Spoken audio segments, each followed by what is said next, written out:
BBA, BCA, BCom computer కోర్సులో 100% placement లభించే ఏకైక డిగ్రీ కాలేజ్ కూకట్పల్లిలోని I3 degree college 8367215215. Harish Rao గారు. అధ్యక్ష, గౌరవ మంత్రివర్యులు సమాధానం ఒక రకంగా చెప్పాలంటే బాధ్యతారహిత్యంగా ఉంది, తప్పుదో పట్టించే విధంగా ఉంది. ఈ విషయంలో జాప్యం జరగడానికి గల కారణాలు ఏమిటి అన్నప్పుడు లేదండి అన్నారు. ప్రభుత్వం వచ్చి ఇప్పుడు దాదాపు 8వ నెల జరుగుతూ ఉంది. 8 నెలలు జరుగుతున్నా ఇంకా జాప్యం జరుగుతలేదు అని ఒక సమాధానం చెప్పారు.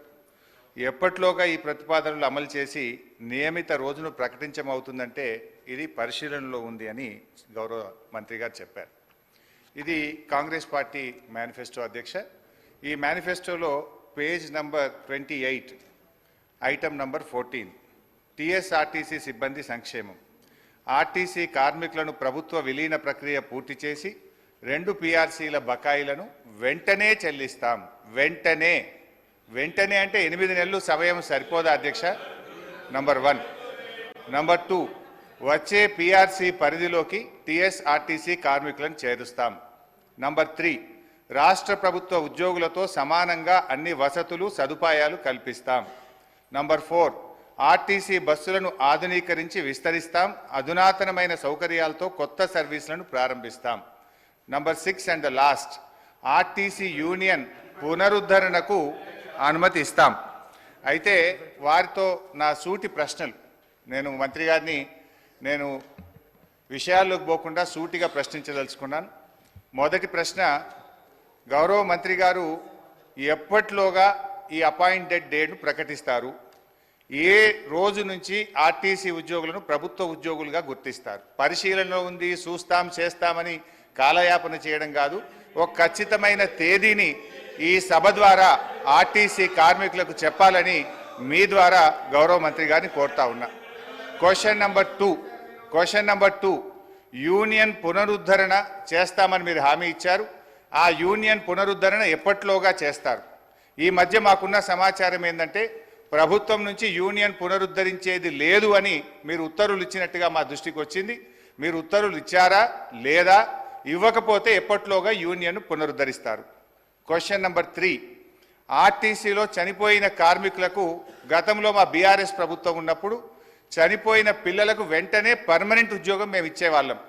కానీ మీ ప్రభుత్వం వచ్చిన తర్వాత ఆ పర్మనెంట్ ఉద్యోగం అనే నిబంధన తీసేసి బ్రెడ్ విన్నర్ స్కీమ్ అనే స్కీమ్ పెట్టి కన్సాలిడేటెడ్ పే కేవలం 15,000 రూపాయల జీతం ఇచ్చి 3 ఏళ్ళు మీరు 15,000 జీతానికి పనిచేస్తే అప్పుడు పర్మనెంట్ చేస్తామని చెప్పి ఇలా చనిపోయిన కార్మికులకు మీ ప్రభుత్వం అన్యాయం చేసిన మాట వాస్తవమా?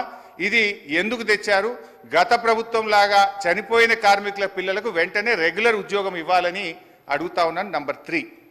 క్వశ్చన్ నంబర్ 4, గౌరవ ముఖ్యమంత్రి గారు మంత్రి గారు నెక్లెస్ రోడ్లో ఆర్టీసీ కొత్త బస్సులు, మా ప్రభుత్వం ఆర్డర్ ఇచ్చిన బస్సులు వస్తే జెండా ఊపినరు, చాలా సంతోషం. Government is a continuous process.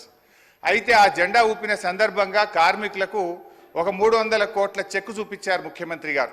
ఇగో మీ కార్మికులకు PRC బకాయిల 300 కోట్ల చెక్కు విడుదల చేస్తున్నా అని ముఖ్యమంత్రి గారు బకాయిలు ఇస్తున్నామని చెక్కు చూపించారు. పాపం మా మంత్రి గారు ముఖ్యమంత్రి గారు వెళ్ళిపోయినాక కొన్ని డమ్మీ చెక్కులు, ఆ పెద్ద చెక్కులు కూడా కార్మికులకు ఇచ్చి ఫోటోలు కూడా దిగారు. ఇది ఏ రోజు ఇచ్చిందంటే ఫిబ్రవరి 10, 2024. ఇవాళ మనం ఉన్నాం జూలై నెలలో ఉన్నాం.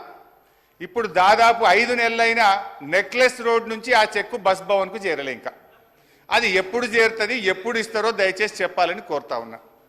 క్వశ్చన్ నెంబర్ 5, మహాలక్ష్మి పథకం పెట్టారు, సంతోషం, we appreciate.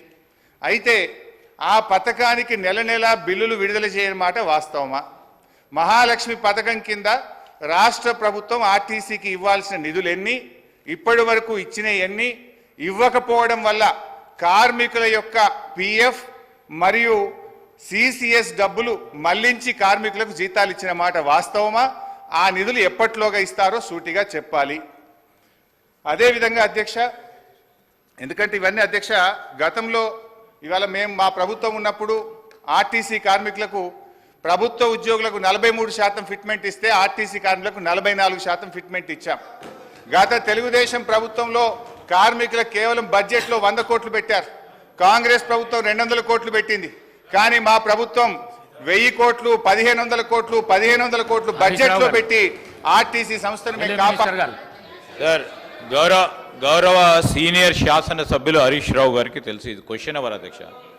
Question hour specific 2 questions అడగాల. రెండోది చాలా సంతోషం, మా మేనిఫెస్టోనైతే మొత్తం టీఆర్ఎస్ నాయకులు బట్టి పట్టిండ్రు, చాలా సంతోషం. స్పష్టతతో మేము మేనిఫెస్టోలోకి సంబంధించిన అంశాల విషయంలో పాస్ మార్కులు పూర్తి స్థాయిలో మేము వేసినాము. ఈరోజు నేను కోరుతా ఉన్నా అధ్యక్ష, I request honourable members also through your chair. Sir ఇప్పుడు స్పెసిఫిక్ క్వశ్చన్స్ వేస్తే ఆన్సర్ రావడానికి ఆస్కారం ఉంటుంది. వారు సీరియస్గా డిబేట్ మొదలుపెట్టిన అధ్యక్ష. 10 క్వశ్చన్స్ ఉన్నాయి, మీరు 11 o'clock వరకే సమయం ఇచ్చిండ్రు, 11 గంటల వరకే సమయం ఇచ్చిండ్రు. మీరు మంత్రులు కూడా మాట్లాడాల్సి ఉంటుంది కదా అధ్యక్ష. హరీష్ రావు గారు, మంత్రి గారు ఒక్క నిమిషం కంప్లీట్ చేయండి. సార్ నేను స్ట్రైట్ క్వశ్చన్లు వేసిన మంత్రి గారు తప్ప ఎక్కడ నేను ఆర్టీసీకి సంబంధం లేని విషయమో రాజకీయాల జోలికి పోలేదు. నేను స్ట్రైట్ అడుగుతున్నా.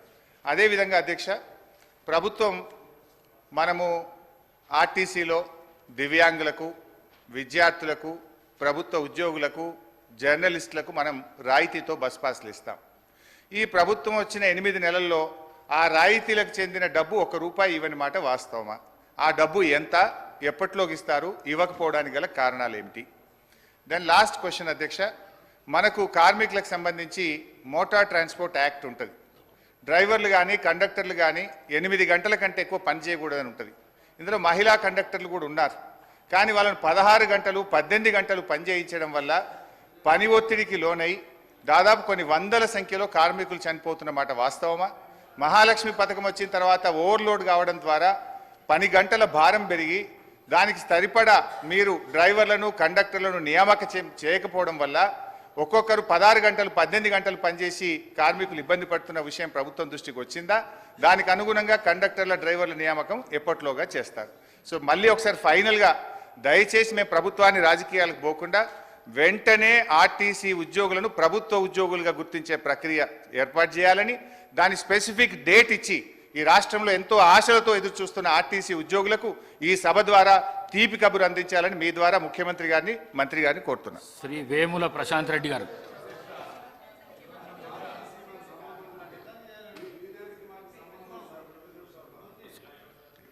అధ్యక్ష,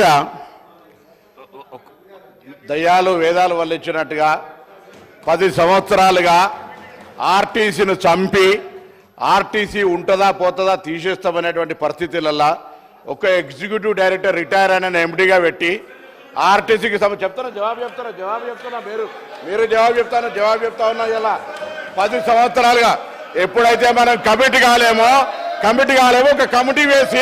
ఒక కమిటీ వేసి 10 సంవత్సరాలుగా చేయనటువంటి వీళ్ళు ఎలక్షన్ల ముందట ఎటువంటి సంప్రదింపులు లేకుండా, ఏమి చర్చలు లేకుండా, కనీసం ఆర్టీసీ యాజమాన్యంతో కూడా మాట్లాడకుండా అదరబదర తీసుకొచ్చి మళ్ళీ దానికి రాజకీయ రంగం పులవడానికి కార్మికులను రెచ్చగొట్టి గవర్నర్ అనుమతిస్తలేరు, గవర్నర్ దగ్గర ఇంటికి పోయి ప్రొటెస్ట్ చేయించేటువంటి రాజనీతి చేసిన వీళ్ళు ఇలా మాట్లాడుతున్నారు. అధ్యక్ష, ఆర్టీసీ కార్మికులకు సంబంధించి గౌరవ సభ్యులు అడిగినట్టుగా ఆన్సర్ చెప్తున్నా, ఒప్పుకోండి. అదేవిధంగా ఈరోజు తప్పకుండా సార్, అసలు వీళ్ళు కార్మిక సంస్థలు రద్దు చేసి ఇవాళ యూనియన్లకు సంబంధించినటువంటి వీళ్ళు మాట్లాడుతూ ఉన్నారు. ఇలా పునరుద్ధరణ గురించి వాళ్ళకి ఏమక్కుంది, ఎవరు రద్దు చేసినారు, ఎందుకు రద్దు చేసిరో ముందు మీరు ఆ కార్మికులకు క్షమాపణ చెప్పి ముందు అడగండి ఒక్కసారి. మీరు యూనియన్లు రద్దు చేసి మీరు ఆర్టీసీ గౌరవ అధ్యక్షులు మీరు మీ కుటుంబ సభ్యులు ఉండి వాళ్ళు అన్నమో రామచంద్ర అంటుంటే కూడా చచ్చిపోతే కూడా 50 రోజులు సమ్మె పట్టించుకొని మీరు ఒక్క బస్సు కొనే అధ్యక్ష 10 సంవత్సరాలుగా గౌరవ ముఖ్యమంత్రి గారు మా ప్రభుత్వం వచ్చిన తర్వాత బరాబరుగా ప్రభుత్వం బస్సులు కొన్నది. అంతేకాదు 2013 నుంచి పెండింగ్ లో ఉన్నటువంటి 280 కోట్ల బకాయిలను మేము బాండ్ రూపంలో ఉంటే ఇచ్చినాం. 80 కోట్లు పేమెంట్ అయింది. ఆన్లైన్ లో యాజమాన్యం ఇతర అవసరాల గురించి కలుగుతా ఉంది. ఇంకొక మాట అడిగినారు అధ్యక్ష, మేము ఎన్నడూ మా ప్రభుత్వం వచ్చిన తర్వాత కార్మికులకు సంబంధించిన పిఎఫ్ కావచ్చు, కోఆపరేటివ్ సెస్ ₹1 ముట్టలే. 4000 కోట్ల బకాయిలు వాళ్ళ సంస్థ కార్మికుల సొమ్ము వాడుకున్నారు అధ్యక్ష. ఇవాళ ఆర్టీసీ 7000 కోట్ల అప్పులతోటి మాకు అప్పచెప్పితే ఈరోజు ప్రభుత్వం మహాలక్ష్మి పథకం కింద నెలకు 300 కోట్లు ఇచ్చారు అధ్యక్ష. ఇప్పటికే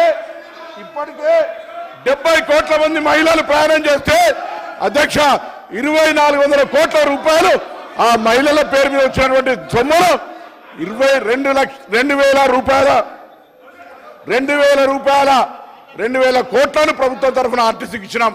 ఆర్టీసీ ఇంకొక మాట చెప్తా ఉన్నారు, కారుణ్య నియామకాలకు సంబంధించి అధ్యక్ష కారుణ్య నియామకాల పాలసీ ఎవరు తెచ్చినా ఇంకా సరళీకృతం చేసి ఈరోజు ఆర్టీసీ కార్మికుల కుటుంబాలందరికీ కూడా ఆధారం ఇస్తా ఉన్నాం. మేమేం ఎన్నడే జీవాలు మార్చలే, తప్పకుండా ఆర్టీసీ కార్మికుల కుటుంబాల నుంచి చనిపోయిన వాళ్ళతో పాటుగా ఆరోగ్యం బాగలేనటువంటి వాళ్ళకు కూడా వాళ్ళ పిల్లలకు ఉద్యోగాలనే పాలసీ తీసుకొచ్చినాం అధ్యక్ష. ఆర్టీసీ తార్నాక హాస్పిటల్ను కూడా ఇవ్వాలనే మొన్ననే ఎంఆర్ఐతో పాటుగా సిటీ స్కాన్ తీసుకొచ్చి ఖ్యాతి ల్యాబ్ దాకా అభివృద్ధి చేసి ఆర్టీసీ కార్మికులతో పాటుగా అనేకం తీసుకుపోయే ప్రయత్నం చేస్తాను అధ్యక్ష. సుమన్ టీవీలో మీ పర్సనల్ అండ్ బిజినెస్ ప్రమోషన్స్ కోసం కింది నెంబర్కి కాంటాక్ట్ చేయండి.